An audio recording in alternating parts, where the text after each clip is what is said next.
But for me, playing guitar in the morning is the best. And then during the course of the day, I have lots of things that I'm doing, stuff around the house. In passing, I'll pick up my guitar and play for like 15, 20 minutes. And I usually do that like 4 or 5 times a day. And I really think nothing of it. But, when I look back, that's like another hour right there of playing. And then later on, I had this habit. I've always had this habit of playing guitar while watching television or movies or something. and I'll just be there sitting there watching television, not really paying attention. And sometimes I'll play something. Did that actually just happen? And then, wow, again. Okay, and then where do those ideas go? Do you put them on your phone? On my phone, yep. Yeah, and hope I don't lose my phone. I've heard you've lost your phone before with hundreds and hundreds of ideas, right? At least an album's worth of ideas, easily. And, I try to recall some of that stuff from my brain, but there's no way, And I only have memories of what that stuff was. Okay, I got to ask you about when you step on your wah-wah, does it become a different instrument? It's another instrument for me. Right. For me, it is another instrument that demands my practice and, demands a certain kind of technique. And, the wah pedal can also be a phase shifter for me. It can also be a filter for me. But it is also could be a balls out thing that takes my playing to a different level. And sometimes I'll feel like stepping on a wall in the most inappropriate time. I'm guilty of that. But sometimes I step on the wall when it's just perfect. But I can't get away from it. I love the wall. I freaking love it. It shapes the notes like my voice. It's a funny thing. You ask Rob Trujillo, when we're in the studio playing and we all have headphones on and we're all playing, if I'm playing a solo and I'm on my wall pedal, Rob says what he does is he takes his headphones off and listens to me, and he says that I growl and I make all these guttural sounds while I'm playing my guitar, and I'm not really conscious of it, but what I think I'm doing is I'm trying to match what, You're vocalizing that, I'm right? vocalizing. Basically, I'm vocalizing with the wah pedal. Yeah. And that's why I'm addicted to it. And people, it's an easy thing for me, for people to tease me for. And whatever. But I fucking love it. And I get great results. And I think, it sounds great. It's an art. I love it. I love when you play wah. And it's an art. It is an art. Not everyone can play wah effectively, too. I must have about 200 wah pedals at my house. I got so many Kline Vox wah pedals. Is there one, though, that's like the magic one, or no? There is one, and I only have one of them, and I break it out every single time I go into the studio, and it's the dime bag wah. Okay.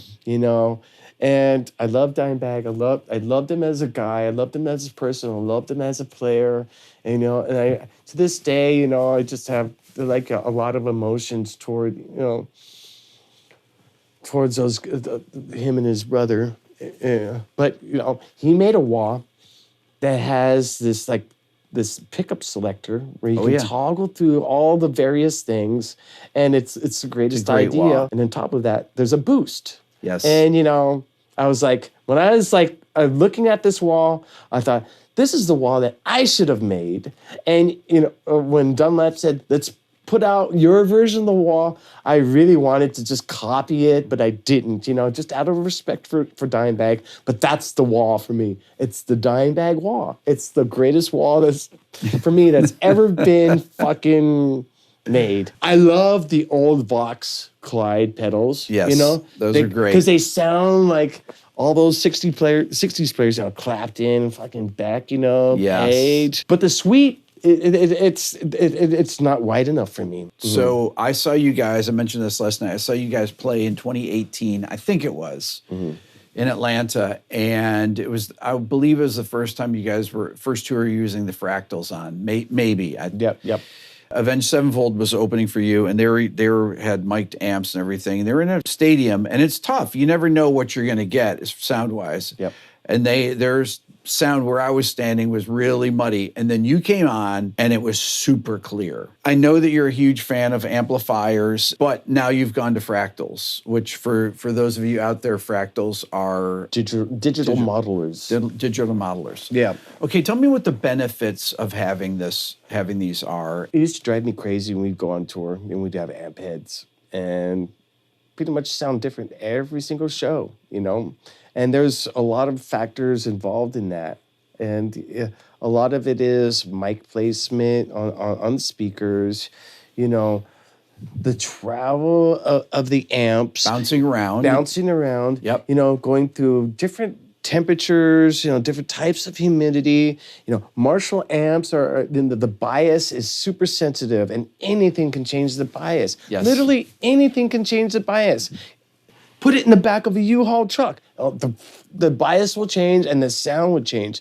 It used to drive me crazy and I used to think I was going crazy, you know? Because I'd come to a gig, I'd plug in and it would be so radically different from the night before. Or I'd come in, I'd ask my tech, what's it like today? And he'd go, oh, you know, so-so, or horrible, whatever.